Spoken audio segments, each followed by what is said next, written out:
Fala rapaziada, aqui é Cícero Trum e vamos conferir hoje como jogava aquele time do Santos de 2002. E naquele ano a situação do Santos era muito parecida com a de hoje. Não tinha recursos financeiros para contratar grandes estrelas e vinha fazendo competições bem abaixo do esperado, não brigava por títulos. Nem o Supercampeonato Paulista daquele ano o Santos conseguiu disputar.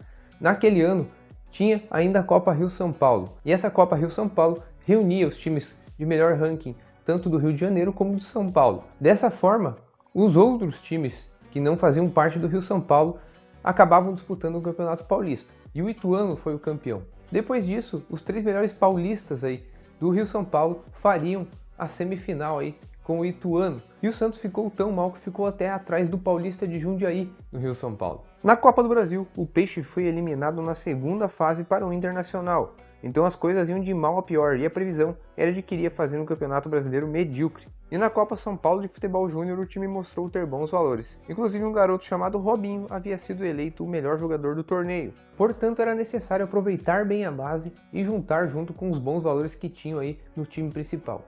O Santos demitiu o Celso Roth após o primeiro semestre ruim e trouxe Emerson Leão, justamente pelo fato de ser um treinador que sempre aproveitou bastante a base dos times que passou. Foram promovidos os meias Diego e Elano, o volante Paulo Almeida e o atacante Robinho. O Brasileirão de 2002 era o último na versão mata-mata na fase final. Então se classificavam os 8 primeiros para fazer quartas, semi e final. E a sorte do Santos era justamente existir esse mata-mata na competição, pois o time oscilou muito no começo do campeonato. Na última rodada, o Peixe contou com a ajuda do Gama para se classificar, já que o Curitiba precisava apenas vencer o time brasiliense, que já estava rebaixado, mas levou um 4-0 e dessa forma o Santos se classificou na 8ª posição. Para se ter ideia do grande equilíbrio dessa edição do campeonato, Palmeiras e Botafogo foram rebaixados, Flamengo e Internacional escaparam na última rodada do Z4. O adversário nas quartas de finais seria o São Paulo, que liderou a competição, estava com um timaço que contava com Ricardinho, Kaká, Luiz Fabiano e Rogério Ceni e era o grande favorito. Porém, os meninos da Vila engrenaram na hora da decisão e largaram fazendo um 3-1 na Vila Belmiro, sobre o tricolor.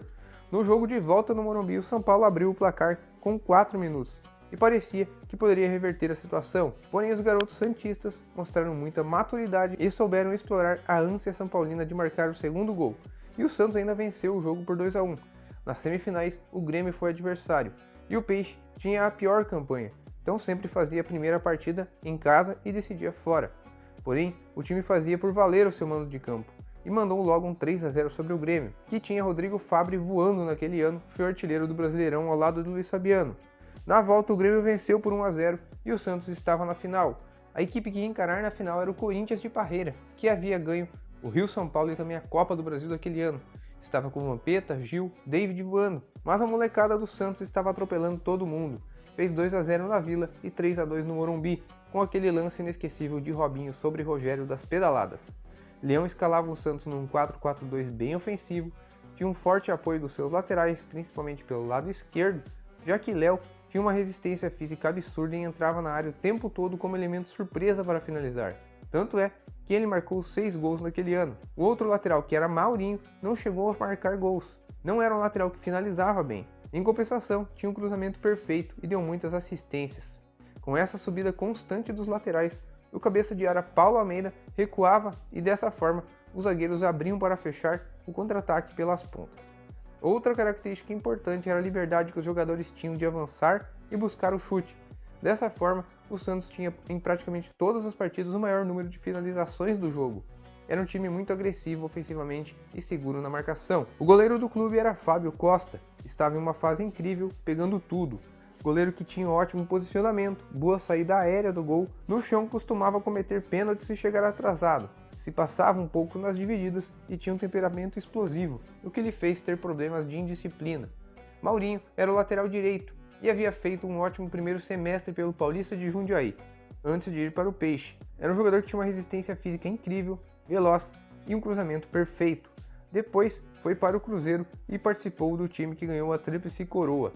Maurinho chegou a ser jogador da seleção brasileira no período, uma época que o Brasil tinha como laterais Cafu, Belete e Maicon. Léo era o lateral esquerdo, um dos melhores jogadores da história do Santos na posição. Um lateral incansável, completo, mas com uma aptidão ofensiva fora do normal. Veloz e bom finalizador. foi peça-chave no título e seguiu sendo importante no clube. Foi para a seleção e para o Benfica, onde também jogou muito. A defesa tinha Alex, mas pelo lado direito. Um zagueiro que dispensa apresentações, muita força física, ótimo marcador, que após sair do Santos brilhou na Europa por PSV, PSG e Chelsea. Alex era ainda um dos jogadores mais perigosos do time nas bolas aéreas e em cobranças de falta, marcava muitos gols. André Luiz era o outro defensor, um zagueiro que tinha mais força, mas que chegava duro demais nas divididas. Jogador que botava respeito em campo, não brincava em serviço, fez uma dupla sensacional com Alex. Paulo Almeida fez um Brasileirão incrível em 2002, sendo o grande líder do meio de campo.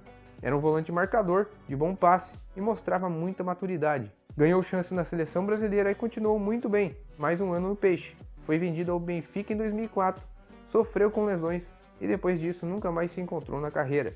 Renato era o segundo volante do time, jogador que fez sucesso muito grande pelo Santos, mostrava grande elegância em campo, tinha muita regularidade, marcava bem e também aparecia frequentemente ao ataque para finalizar. Foi ídolo do Sevilha e já veterano voltou ao Santos novamente, onde encerrou sua carreira. Elano atuava como um meia caindo mais pela direita do campo, mas fez quase todas as posições no setor. Jogou como volante, meio ofensivo também. Se movimentava por todo o campo, tinha um chute preciso e era excelente nas bolas paradas. Finalizava bem e marcava muitos gols. Fez mais de 300 partidas pelo Alvinegro Praiano, jogou muita bola por onde passou e foi até titular da seleção de Dunga em 2010. Robert começou o ano como titular. Já era um atleta que se encaminhava para um fim de carreira e sempre que jogava mostrava sua grande habilidade com a perna esquerda no meio de campo. Mas com o surgimento do garoto Diego, tornou-se uma opção no banco daquele time.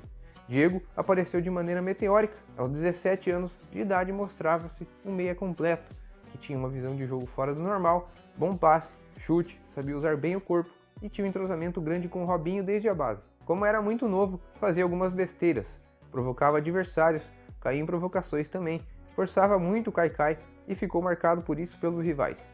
Mas dentro de campo foi sensacional e peça-chave para o título brasileiro. Cobiçado pelos gigantes europeus, foi vendido ao Porto em 2004. Robinho era atacante de movimentação, um jogador que impressionou o Brasil, surgindo como uma das maiores promessas da história desse país, se mostrando um jogador completo e com o poder de achar espaços onde não existiam. Passava pelos adversários como se fossem cones, entortando-os muitas vezes e humilhando-os. Tornou-se um dos maiores ídolos da história do Santos, sendo também protagonista no título brasileiro de 2004. Fez mais de 100 jogos pela seleção brasileira, foi titular em Copas do Mundo, jogou pelo Real Madrid, tinha maus momentos na Europa, mas sempre que voltava ao Peixe recuperava seu ânimo e seu futebol. Com certeza, a maior memória que todas as pessoas têm do título do Santos de 2002 é a pedalada sobre Rogério na grande final. Alberto era o centroavante titular, um atleta que já tinha 27 anos e não havia se encontrado na carreira. Após um bom primeiro semestre pelo Rio Branco de São Paulo, chegou ao Santos e se encaixou perfeitamente no meio da garotada, sendo um centroavante com recursos e movimentação.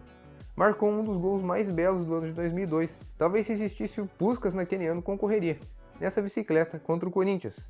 William Batoré não era titular, mas entrava com grande frequência e fez gols importantes na campanha. Mais um que surgiu na base do Peixe, mas que depois rodou por clubes no Brasil e fora do Brasil sem se firmar. Acabou mais tarde tornando-se ídolo do Avaí. Depois disso, o Santos continuou muito bem.